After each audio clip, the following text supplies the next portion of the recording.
Days passed. Then weeks. And still, the roasted chicken flowed. Children still disappeared. And Iridi? She couldn't sleep. Every night, that rooster crowed, not like a bird, but like a cry. A pleading, agonized cry. And every morning, another name went silent. She tried to talk to the town chief. They laughed. She warned the church elders. They told her to go and fast. Even her grandmother begged her to stop asking questions. But Iridi wasn't like the others. She watched. She waited. And then, one moonless night, she followed again. This time, not the rooster. She followed Mama Risi herself. Mama Risi didn't know anyone was behind her as she walked quietly into the bush, not with her long shadow and heavy feet. Iridi kept low, heart thudding, every rustle making her bones jump. Through thick leaves, into a dark clearing, where a hidden pit sat under the old mango tree. There, Mama Risi bent over something. Iridi crept closer, her eyes adjusting to the dim red glow. And then she saw it. A leg. Small. Human. Fresh. Mama Risi was seasoning it with pepper. Just like chicken. Iridi's scream never came out. Her throat locked tight. She stumbled backward, stepped on a branch, crack. Mama Risi's head snapped around. But Iridi was already running. Branches tore her skin. Thorns scratched her feet. But she didn't stop. By morning, the whole town gathered under the mango tree. I saw it. Iridi shouted. Her eyes wild, feet bleeding. She's not roasting chicken, she's roasting children. Silence. Then murmurs. Then Mama Risi appeared, holding her wide wooden bowl, smiling like nothing happened. She's lying, Mama Risi said, voice honey sweet. This girl wants to spoil my name. Me that has fed you for free. But Iridi wasn't done. She turned to the chief and dropped something wrapped in cloth at his feet. It was Dupe's bracelet. Burnt. Bloody. The same one her mother had worn every day since her child went missing. Gasps. Wails. Cries. Then, the rooster screamed. Loud. High. Unnatural. Mama Risi dropped her bowl. She began to shake.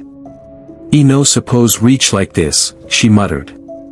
Not just small meat I day take. The crowd gasped. The chief stepped forward, his voice low and firm. What meat, Mama Risi? Mama Risi's eyes darted from face to face, searching for a way out. But there was none. Everyone was watching now. Even the trees seemed to lean in. She fell to her knees. Her wrapper dragged in the dust. And then, she spoke. Her voice cracked, heavy with guilt. I warned the spirits. I did. I told them to let me go, she said, trembling. But they wouldn't stop. You all said my chicken was the sweetest. You lined up every evening. You begged me for more. Someone shouted, what was in it? Mama Risi shut her eyes tight. Then, slowly, she whispered. Children. Gasps tore through the crowd. My pot only sweet when I put small flesh. The innocent ones. Fresh, untouched. Cries rang out.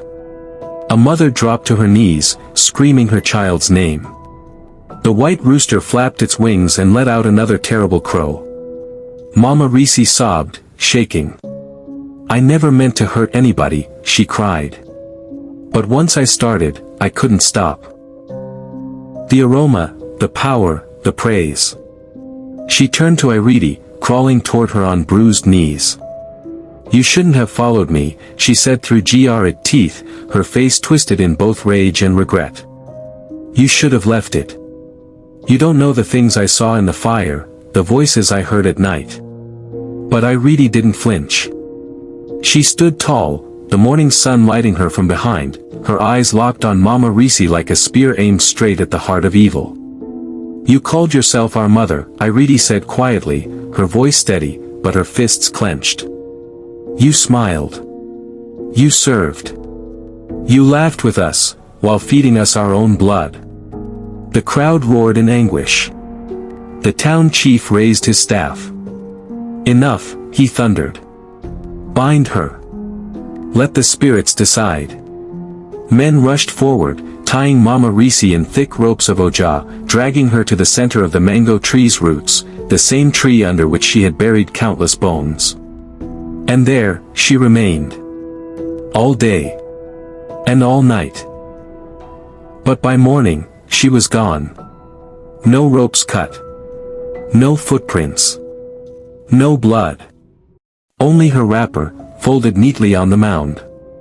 And beside it, a small wooden bowl, filled with steaming red oil, and a single white feather floating in the center.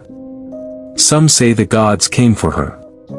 Others say the rooster was never just a rooster. But one thing was certain. Mama Risi had vanished. Forever. For Iridi. The girl who dared to see. The one who chased shadows. The young herbalist who brought down the smiling butcher with only her courage, and the truth. The elders crowned her Abanio Gigi, the girl who speaks with shadows. They gifted her a staff carved with 7 notches. They asked for her dreams. They followed her warnings.